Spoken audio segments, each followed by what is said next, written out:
که منصور مې سر په دار شي زه به بیا هم رښتیا وایم مینه سترګو کې نظر دی مینه ځان لی وسر دی مینه وګورئ یعقوب دی مینه وګورئ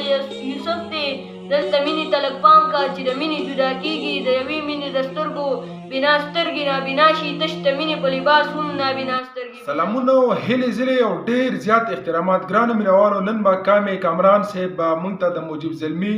شعرونه وی تاسو به راسره واورئ ډېره په ګرانې زده کړي خو راځئ نن راسره واورئ ډېره مننه ده زما سوال دی مینه څه دی وړه شان مجموعه ده ذهن فکر دی عنوان دی پکې لویه فلسفه ده یا خو ځان پوهول غواړم یا خو ستا اصلاح کول دي ستا د ذهن خاطیله دا ګندره څه ایسلول دي زما سوال دی مینه څه ده بس جانان دی ورمان دی که د زلفو لاندې خوب دی که د بڼو په تیرو څوکو ځان له ګړونه غوڅول دي که د سرو شونډو لمبو کې ځان په زوره سوځول دي که د سترګو کویکاف کې روکېدل دي او که نه د جانان غېږ کې ارمانونه رېږېدل دي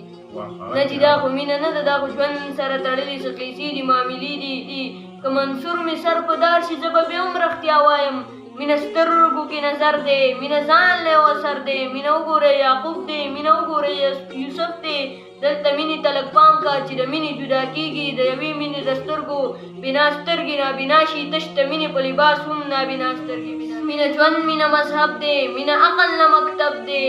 مینه لویه فلسفه ده دا د زړونو حادثه ده که په دې زه کافر کېږم خپل په کفر به خوشحال یم زما یار زما ایمان دی زما یار زما سجده ده د جانان سترګې چې نه وي نه کعبه نه مدینه ده مینه حسن باندې نه ده په بلال په تا مین شو نو ستا حسن ستا دلیل دی په بلال چې ته مین شوې دې کې لویه فلسفه ده مینه رب سره اسمان کې دوه په دوه مباحثه ده مینه په بوراق کې چې په پښو کې د جانان مې غوړېدلې وزر پروت دی مینه نیمه شپه کې د خپل یار سره رشته ده مینه یخ بادونه نه دي ابراهیم علیه السلام مینه یخ بادونه نه دي دا د اور یوه نمبر ده دا چې سرې به سر کې ویني دا به مینه شین جنت دی غرغنډي چې پې بلیږي او د ننه شنه باغونه دا سبل څه نه دي دا نمرود دي دور قصه ده دا مینه څه ده دا به ځمکه اسمان نه ده بس چې ځان درته سینګار کړي د غنمو یو دانه هم پیغمبر په ځان مین کړي مینه دومره لیونی شي چې د غنمو په بدله کې جنتونه کړي قربان مینه ناز مینه انداز دی دا د موسی د جلال راز دی دا د عیسی د حکمت نوم دی دا د داود د نغمې ساز دی مینه رنګ دی مینه شړنګ دی دا د خواجه د رباب ټنګ دی مینه رنګ دی مینه شړنګ دی دا د خواجه د رباب ټنګ دی مینه بوت مینه کالبوت دی هر کافر د دې ثبوت دی مینه دومره ړوند احساس دی چې د تور کاڼي نه جوړ بوت په سرې مینه سور کافر ته همه واړه دنیا نه قدردان پروردګار شي مینه سړي مینه درد دی چې د وینې موج کې راشي د فارس ظلمت سبا شي او د جهل شپې رڼا شي یو بېنومه محبت ته ستا شعور کې قد راشي او وجود دې هم فنا شي ای زلمیه ستا په مرګ به محبت ته ژوند بقا شي